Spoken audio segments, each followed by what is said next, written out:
बहुत पुरानी बात है। किसी राज्य में एक राजा राज्य करता था। वह राजा कुंवारा था। तो राजा ने एक बार सोचा कि वह शादी करेगा।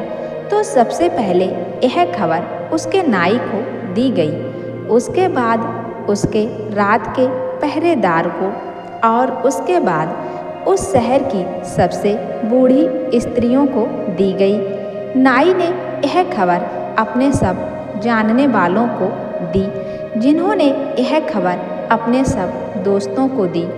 उस रात वाले पहरेदार ने यह खबर बहुत जोर से चिल्ला चिल्ला कर सब नौजवान लड़कियों को दी, जिससे वे खुशी के मारे सारी रात सो न सकीं।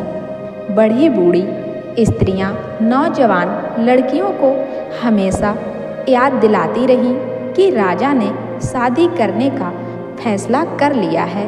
बूढ़ी स्त्रियां नाई से पूछती, राजा अपनी पत्नी कैसे चुनेगा?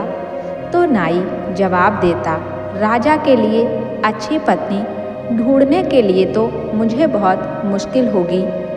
तो स्त्रियां आश्चर्य से कहती, क्या तुम राजा की पत्नी चुनोगे? मगर राजा की पत्नी ढूंढने में तुम क्या करोगे? इस पर नाई जवाब देता, मैं एक अकेला ही आदमी तो हूँ जो शाही चेहरे को छूता हूँ, और इससे ज़्यादा क्या। मेरे पास एक जादुई शीशा है। अगर किसी लड़की का बहुत सुंदर चेहरा है पर उसका चरित्र अच्छा नहीं है, तो उसके चरित्र के धब्बे उस शीशे की सतह पर धब्बों की शक्ल में दिखाई दे जाएंगे। इससे पता चल जाएगा कि वह लड़की कैसी है। सब स्त्रियों ने पूछा, लड़की चुनने की क्या कई शर्तों में से यह भी एक शर्त है? नाई बोला, कई नहीं, बस यही एक शर्त है। कोई भी लड़की जो 18 साल से ऊपर की हो, वह राजा से शादी करने के लिए ठीक है, पर वे सब रानी बनने के लायक होनी चाहिए। हर लड़की मेरे साथ शीशा देखेगी और जिसके चेहरे के साथ कोई धब्बा दिखाई नहीं देगा, वही राजा की रानी बनेगी। इस तरह जो भी राजा की रानी बनेगी, उस पर यह एक शर्त लगाई गई और सबको बताई गई। बड़ी अजीब सी बात कि कोई भी लड़की नाई के पास उस शीशे में अपना चेहरा देखने के लिए नहीं आई।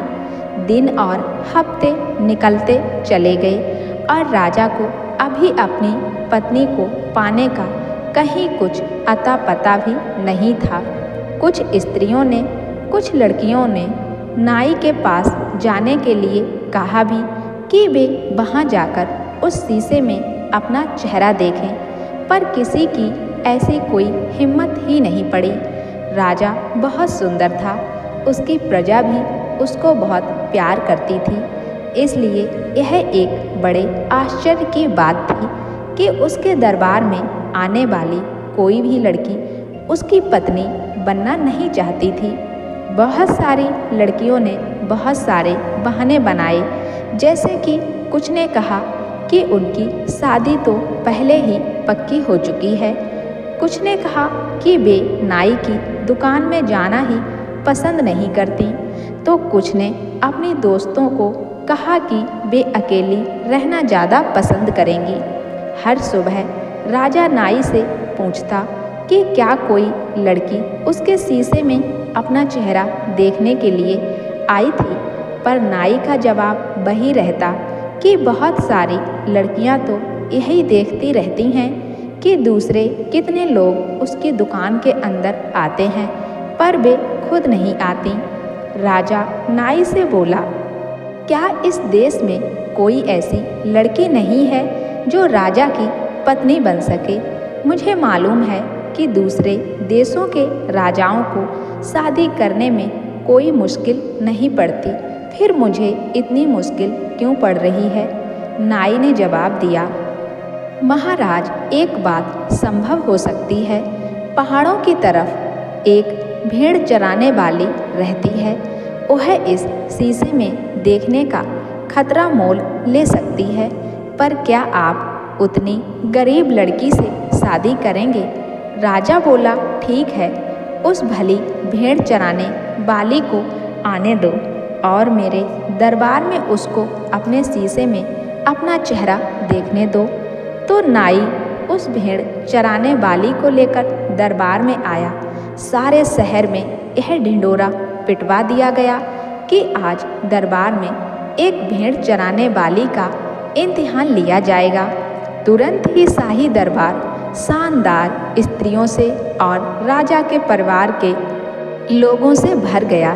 जब वह भेड़ चराने वाली लड़की दरबार में घुसी तो वह अपने आप को इतने सारे अमीरों से घिरी हुई देखकर बहुत शर्मा रही थी। राजा ने उसका बड़े प्यार से स्वागत किया और उससे कहा कि अगर उसको राजा से शादी करनी है तो उसको एक जादुई शीशे में देखना पड़ेगा।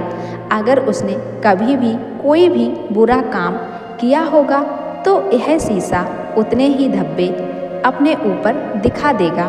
भेड़ चराने वाली लड़की ने कहा, गलतियाँ हर एक से होती हैं राजा साहब, और मैं कोई अलग नहीं हूँ। मैंने अपने भेड़ों के झुंड के साथ कुछ गलतियाँ की हैं, पर मैं यह सोचती हूँ कि उन्हें मेरी भी गलतियाँ माफ़ कर देनी चाहिए, क्योंकि वे रोज़ मुझे अपनी देखभाल करने देती हैं। क्योंकि अगर इनको कोई खतरा महसूस होता भी है तो भी ये अपनी सुरक्षा के लिए मेरे ही पास दौड़ी आती हैं। मैं अपनी भेड़ों से बहुत प्यार करती हूँ और उनके लिए हमेशा सबसे अच्छा करने को तैयार रहती हूँ। सच तो यह है कि मेरी रानी बनने की कोई इच्छा नहीं है, फिर भी मुझे उस शीशे में देखने में कोई ऐतराज़ नहीं है। यह कहकर वह शीशे की तरफ बढ़ी और उसने उसमें देखा। शायद अपनी शक्ल देखकर वह शर्मा गई। दरबार की दूसरी स्त्रियां उसके चारों तरफ घिर आईं। उन्होंने देखा कि शीशे ने तो कोई धब्बा नहीं दिखाया, तो उन्होंने उससे वह शीशा छीन लिया और एक दूसरे को उनको अपना चेहरा देखने के लिए देने लगी। वे उस शीशे में अपना चेहरा देखती जाती थी और कहती जाती थी, अरे देखो तो, जब हम लोग भी इस शीशे में अपना चेहरा देख रही हैं तो इस शीशे पर भी कोई धब्बा नहीं है।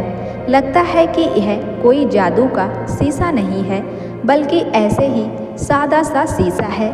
यह तो हमारे साथ चाल खेली गई है।